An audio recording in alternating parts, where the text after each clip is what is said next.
Today, we're taking a deep dive into Changan Automobile. We're here to deconstruct what is, frankly, a complex and often contradictory financial story. So let's start with this central puzzle here, what we're calling the core contradiction. You look at the headlines and you see profits under pressure, the stock lagging the market. Not a great picture, right? But when you dig into the numbers, something else emerges. The core business is actually getting significantly stronger.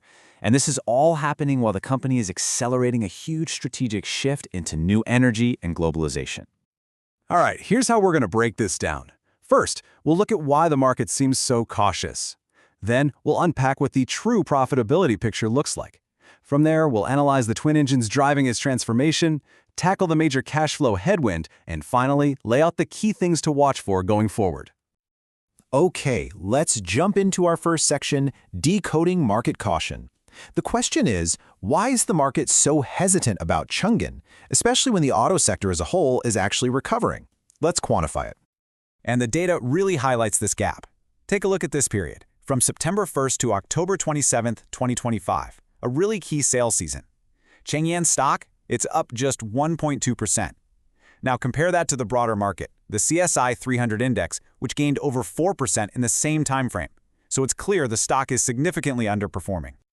And it's important to understand this underperformance isn't really being driven by some broad industry trend. The market's concerns are much more specific. It all centers on the high capital spending and the pressure on margins that come with such an aggressive strategic pivot. That brings us to our second section, unpacking true profitability. This is where we need to peel back the layers and look past those headline numbers to really understand the health of the core operation. And this, right here, is probably the most critical point of our analysis. Year-to-date for Q3 2025, the reported net profit is down almost 15%. But, and this is a huge but, if you strip out all the non-recurring one-off items, the core profit is actually up by a very healthy 20%.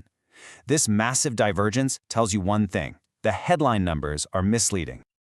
Let's put some hard numbers to that.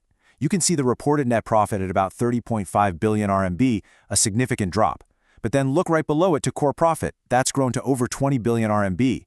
That's the evidence of an improving underlying business. However, there's another number here that jumps out: operating cash flow. That sharp drop is a major red flag, and it's something we're definitely going to come back to. So what's causing this gap? We call it the profit-quality dichotomy. It's essentially when one-off events distort the real picture. For instance, in 2023, the profit number was artificially boosted by a big one-time gain from an investment. On the flip side, in the third quarter of 2025, the profit was pushed down by a one-off cost to clear out old inventory in Russia. That's why looking at the core profit gives you a much cleaner, more sustainable view of how the main business is actually performing. All right, that leads us into our third section, the transformation's twin engines. So, we've established that the core business is healthy. Now let's look at the two big strategic pushes that are meant to power all the future growth: new energy and globalization. First up is the massive push into new energy. In just the first 3 quarters of 2025, new energy vehicles, or NEVs, make up 35% of all sales. Now, to put that in perspective, that's up from less than 20% just a couple of years ago. That's not just growth, that's a fundamental, rapid, structural shift in their business. Now, what's really crucial to understand here is that this isn't just about spending a ton of money and hoping for the best. They're taking a very disciplined strategic loss approach. Each brand has clear, specific targets for breaking even.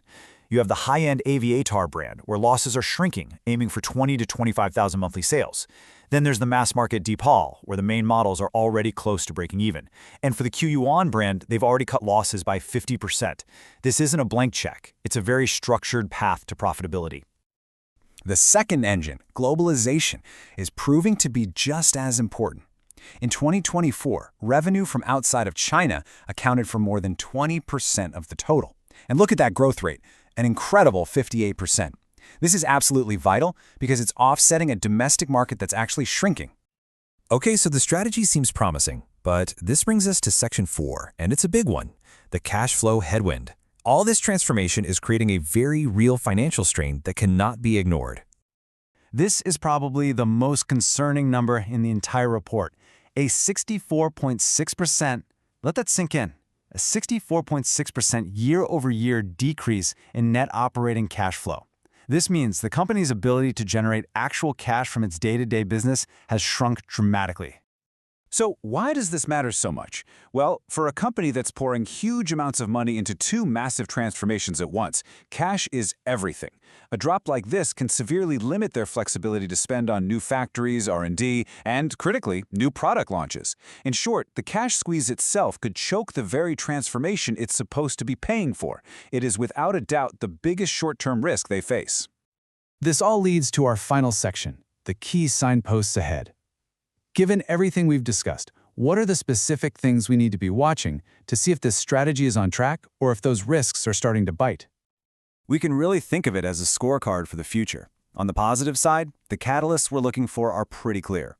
Are those NEV brands hitting their monthly sales targets to break even? Does that quarterly operating cash flow number stop falling and start to recover? And, looking ahead to 2026, is the launch of their new SDA platform a success? On the other side, the red flags are just as clear. A continued decline in cash flow, new models that just don't get any traction in the market, and any sign that the domestic price war is getting even worse. And so it all comes down to one central question, which really captures the entire tension of this story. Can Chang'an's twin strategic engines, new energy and globalization, spin up fast enough to outpace the serious financial headwinds that the transformation itself is creating? The answer to that question is what will define the company's entire future.